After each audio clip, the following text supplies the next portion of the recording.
Episode number 5। ठीक है, मैं आपसे कुछ बातचीत करना चाहता हूँ। किस मौजू पर? किसी भी मौजू पर।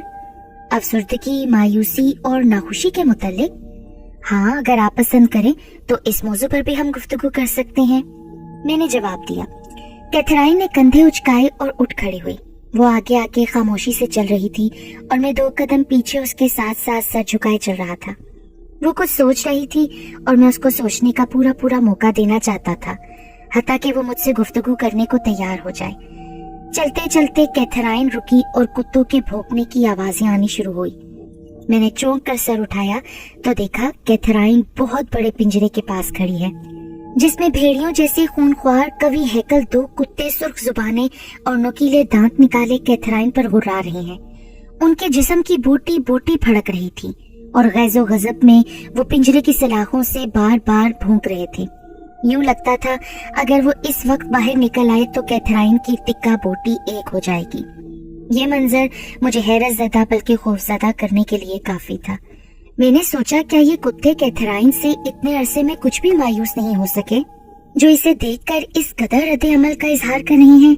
लेकिन कैथराइन उनसे जरा बराबर खौफज़दा न थी। चेहरे पर अजीब सी मुस्कुराहट उभरती दिखाई दी जो मैंने आज तक किसी हसीन औरत के चेहरे पर न देखी होगी।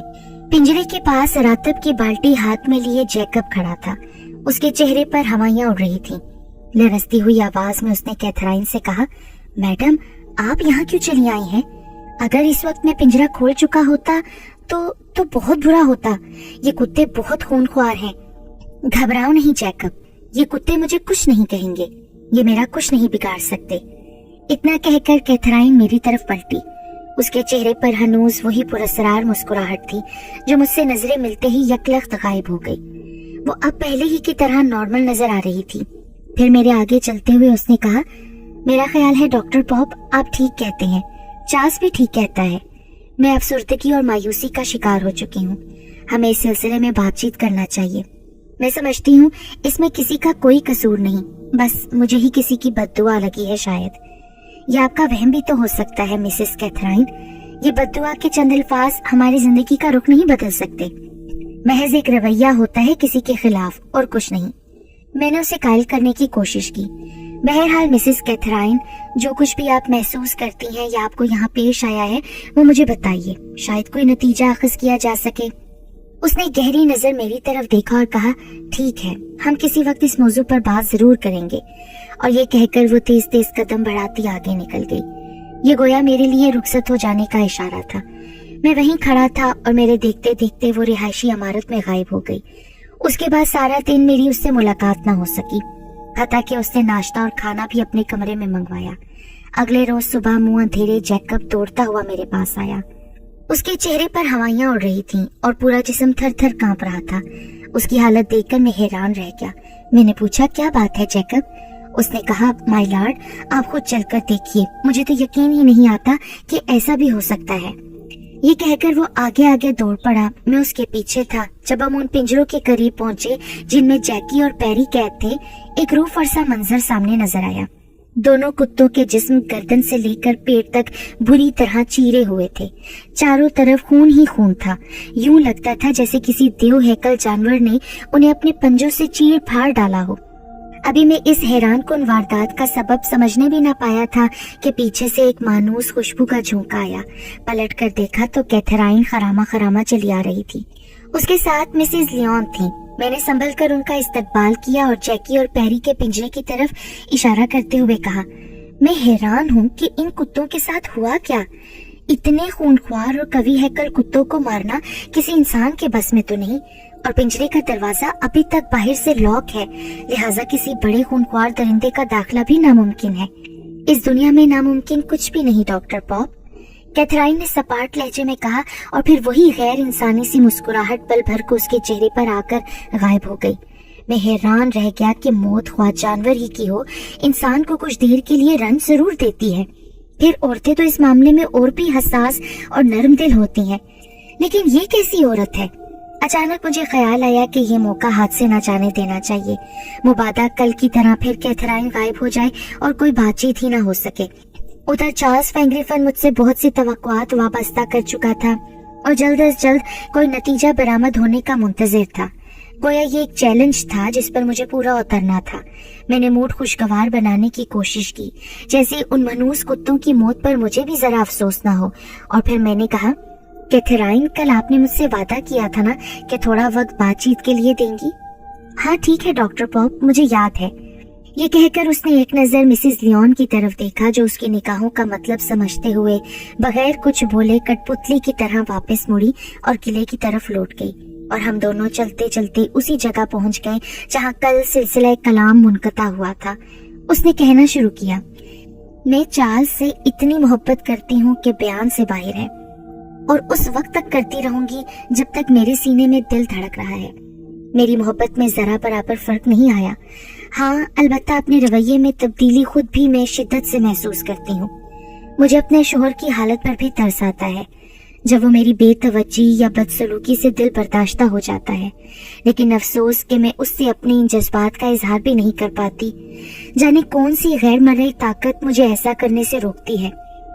मैं तो खुद एक काबिल रहम औरत हूँ जो अपने शोहर से टूट कर मोहब्बत करती हूँ, लेकिन इजहारी मोहब्बत नहीं कर सकती। उसके करीब जाना चाहती हूँ लेकिन परे खींच ली जाती हूँ।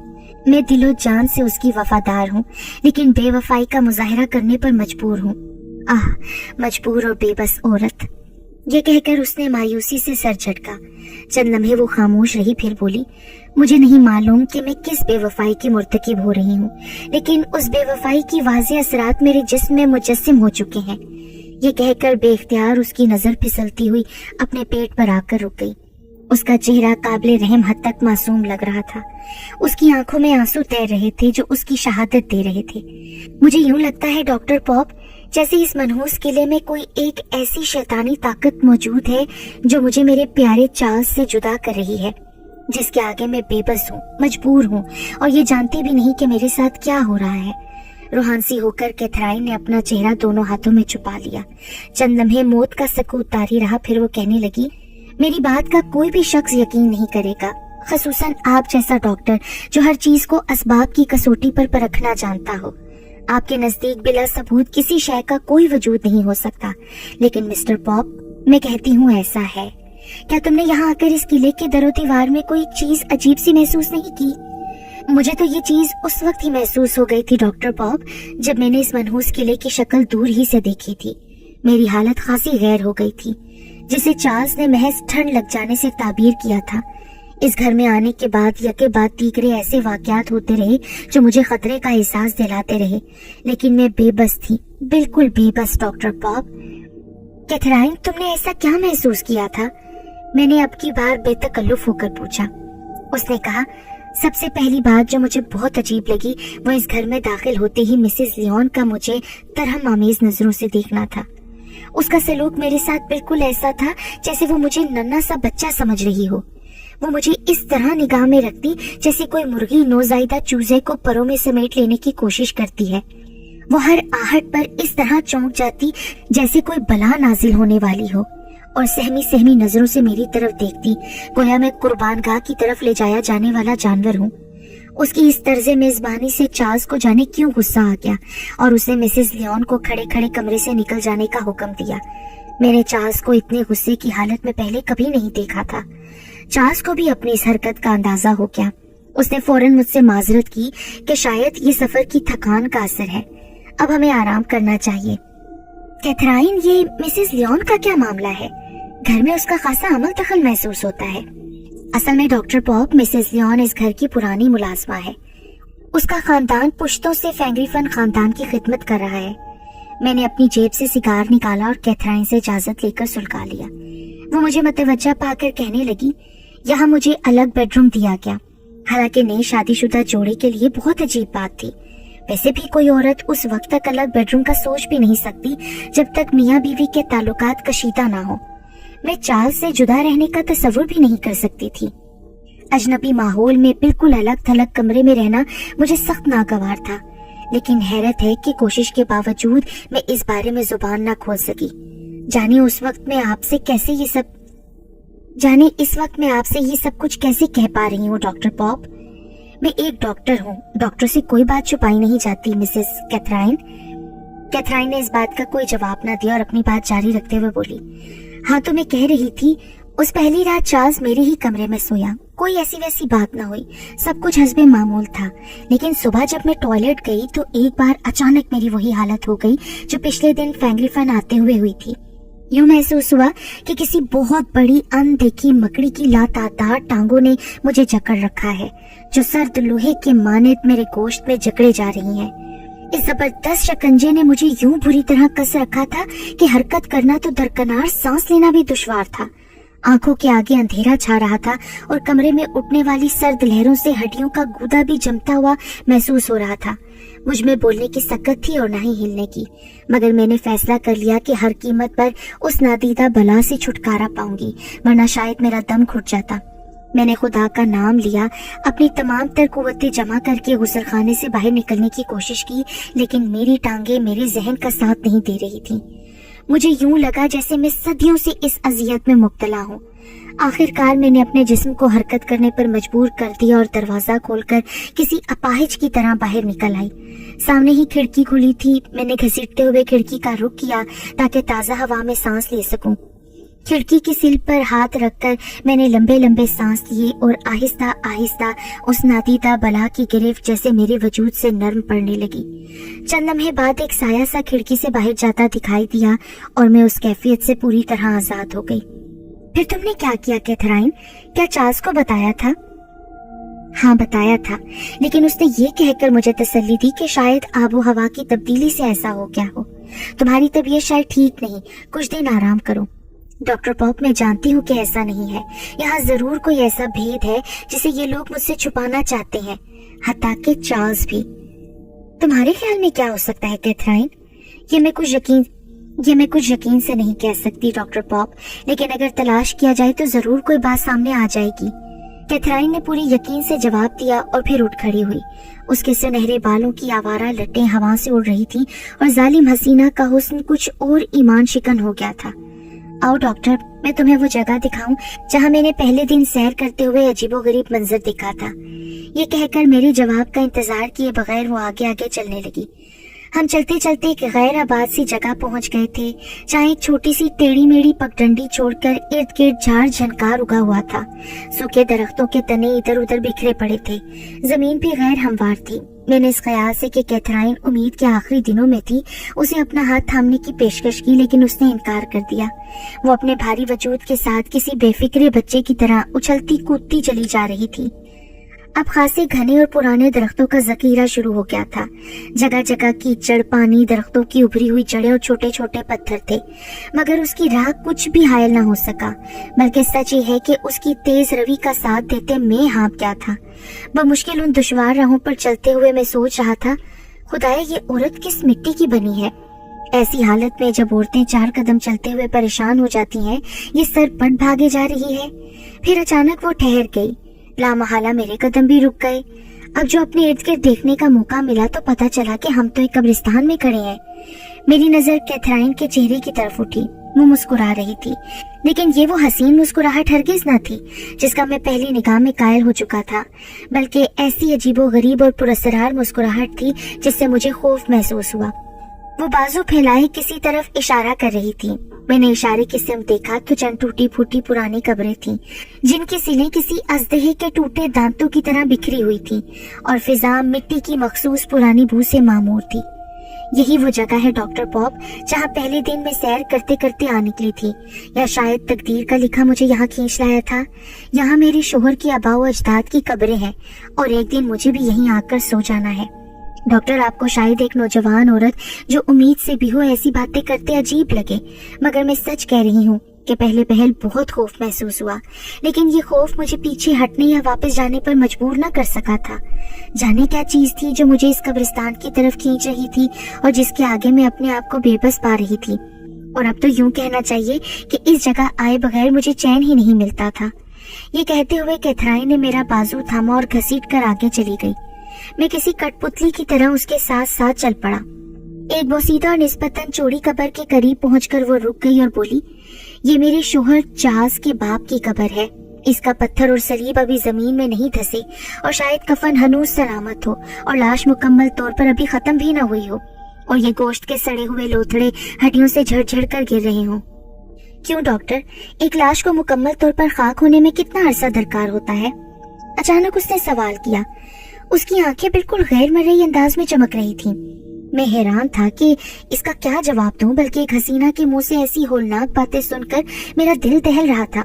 मुझे महसूस हो रहा था जैसे मेरे सामने कैथराइन नहीं, कोई डाइन खड़ी है जो मुझ पर झपट पड़ेगी और मेरा खात्मा बिलखैर कर देगी। कैथराइन, मैंने उसे पुकारा, लेकिन वो इस कदर मगन थी कि शायद मेरी आवाज न सुन सकी और कब्र की मिट्टी पर हाथ फेरती रही। कभी कुत्ते पर झुक जाती, कभी अपनी मरमरी उंगलियों से उसके नकुश सहलाने लगती। फिर वो अचानक मेरी तरफ पलटकर बोली, मुझे आज भी वो मंजर अच्छी तरह याद है। मैं जो ही इस कब्र तक पहुंची, चारों तरफ यकलख्त घटाटोप अंधेरा छा गया। हाथ को हाथ सुझाई नहीं देता था। जाने इतनी काली घटा कहाँ से उमड़ आई थी जो आन की आन में बरसना चाहती थी। लेकिन आपको हैरत होगी डॉक्टर पॉप कि उस अंधेरे में ये पत्थर इतना साफ और वाज़ेह नजर आ रहा था कि मैं इसका एक एक हर्फ इस दरख्त के नीचे खड़ी पड़ सकती थी, जबकि चंद कदम के फासले पर और कोई चीज भी दिखाई ना देती थी। मुझे यूं लगा वो कुछ कहते कहते रुक गई। उसकी तबीयत में कुछ देर पहले जो सुकून और इत्मीनान था वो रुखसत हो गया। फटी फटी आंखें मुझ पर गड़ी थी, चेहरा तमतमा उठा और उसकी सांस तेज चलने लगी। वो कह रही थी, मेरे देखते देखते उस कुत्ते में से एक मर्दाना चेहरा नमूदार हुआ। उसकी आंखों के गहरे गड़ों में 2 अंगारे रोशन थे और इर्द गिर्द गले सड़े गोश्त के लोथड़े लटक रहे थे। उसकी थोड़ी से कनपुट्टी तक जख्म का लंबा निशान अभी तक ताजा था और उसमें से खून के कतरे टपक रहे थे। उसकी पिलपिली गंजी खोपड़ी पर से जगह जगह बाल झड़े हुए थे। उसमें से जर्द जर्द स्याल बहकर नीचे आ रहा था। सड़ांध और इंतहाई गलीज बदबू का भपका मेरी तरफ बढ़ा तो मतली से मुझे अपनी अंतड़ियां बाहर निकलती महसूस हुई। इतना होलनाक और कराहत अमेज मंजर देखने का मैं तसव्वुर भी नहीं कर सकती थी। मैंने हलक फाड़ कर चिल्लाना चाहा मगर ना चिल्ला सकी। पीछे पलटकर सरपट भाग जाना चाहा लेकिन अपनी जगह से एक कदम ना हिल सकी। काश मैं सदमे से बेहोश हो जाऊं, मगर मेरी ये ख्वाहिश पूरी ना हो सकी। मैं जैसे पत्थर का बुत बनी मौत और हयात की कश्मकश में मुब्तला रही। मेरी सिर्फ सांस चल रही थी और मैं पलक झपकाए बगैर उस खौफनाक ह्योले को देखने पर मजबूर थी। गोया किसी शैतानी ताकत ने मेरे गिर्द हिसार खड़ा कर रखा था। आहिस्ता आहिस्ता वो स्याह कफन पोश शोला मुस्कुराते हुए मेरी तरफ बढ़ा। उसके लंबे लंबे बाजू और हाथों की खाल बोसीदा चीथड़ों की तरह लटक रही थी। वो मेरी तरफ बढ़ता रहा, करीब और करीब, हता कि मैं उसके खुले दहाने में से हिलते हुए गलीज और बदबूदार दांत बखूबी गिन सकती थी। उफ मेरे खुदाया, मुझे माफ करना, मैं किस अजाब में गिरफ्तार हूँ। मुझ पर रहम कर। मेरे दिल ने रो रो कर दुआ मांगी थी। शायद खुदा को मुझ पर रहम आ गया। वो कफन पोश इंसानी ढांचा पीछे हटते हटते दरख्तों और झाड़ियों के उस झुंड में गायब हो गया और मैं उसके कदमों तले चरचराते पत्तों की आवाज सुनती रही जो मध्यम होते होते गायब हो गई। खुदा जाने मैं उस आसेबी कैफियत में कब तक खड़ी रही। फिर जैसे आहिस्ता आहिस्ता मेरा जिस्म नादीदा कुव्वत की कैद से आजाद होता चला गया। मुझे यूं लगा मैं बर्फ का तोदा थी जो अब धूप की तमाजत से धीरे धीरे पिघल रहा हूँ।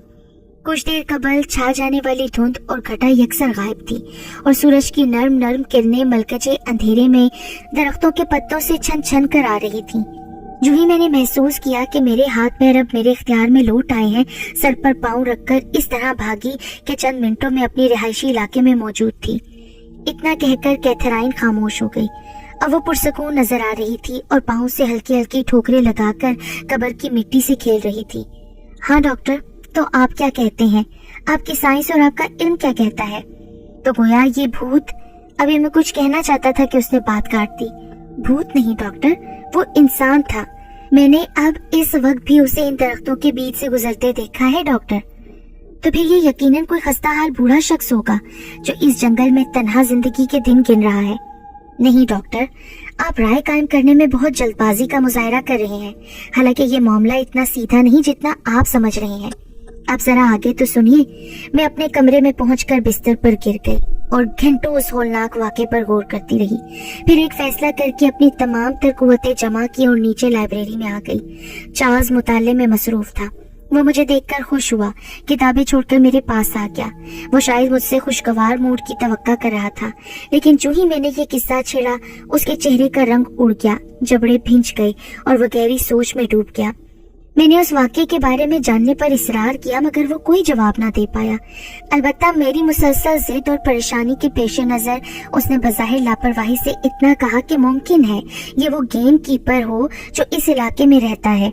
इस सिलसिले में इतना परेशान होने की जरूरत नहीं। मालूम होता है तुम कुछ ज्यादा ही खौफजदा हो गई हो। तुम्हें इतनी दूर तक तन्हा नहीं जाना चाहिए था। ताहम डरने की कोई बात नहीं कैथराइन। मैंने चार्ल्स का हाथ थाम लिया और महसूस किया कि वो बर्फ के मानित सर्द था। मैं कोशिश के बावजूद मजीद कुछ जानने में कामयाब न हो सकी, तो मैंने अज खुद इस राज से पर्दा उठाने का फैसला कर लिया, क्योंकि बचपन से मेरी मिजाज तजस्सुस लिए हुए था। मैंने उसी वक्त दिल में ठान लिया था डॉक्टर पॉप कि उस पुरअसरार आदमी का खोज लगा के ही रहूंगी।